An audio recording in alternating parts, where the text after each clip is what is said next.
কয়েকদিন আগে আমার পোস্ট দেখিয়া হয়েছিল যে আহলে সুন্নাত ওয়াল জামাতের পক্ষে আমি এই যে ভিডিও করছি, বা এরপরে আবার বিএনপির পক্ষে।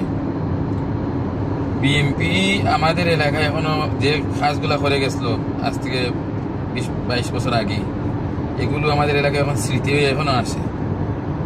তো আমরা আসলে আহলে সুন্নাত ওয়াল জামাতের পক্ষে যদি কথা বলি, বর্তমানে আমাদের এলাকায় যে আহলে সুন্নাত ওয়াল জামাতের প্রতীক নিয়ে আইছেন উনি ফারুকি হুজুর। আর ছাতক দ্বারার মানুষ আহলে সুন্নাত ওয়াল জামাতের পক্ষে বেশিরভাগ। তো আমার একটা কথা লিখিত রাখুন, যেন যদি বাই চান্স বাই মিস্টেক হয় তাহলে কিন্তু ফারুকি হুজুর কিন্তু আমাদের এলাকায় নির্বাচনে ভাস করার বেশিরভাগ সম্ভাবনা রয়েছে। এর কারণ হচ্ছে আমাদের ছাত্র দলের মানুষ বেশিরভাগ আহলে সুন্নাত ওয়াল জামাতের পক্ষে, মিলাদ কিয়ামের পক্ষে।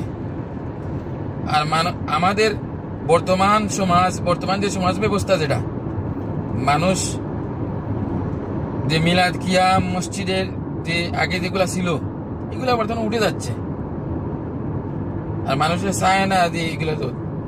তো আমার কথা হইল গিয়া, আমি বিএনপির পক্ষে কথা বলছি।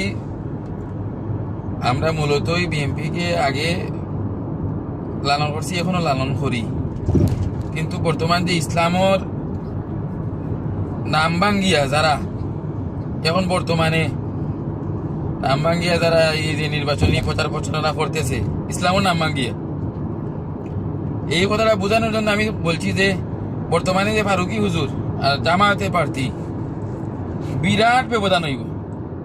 যদি ফারুকি হুজুরের সাথে কেউ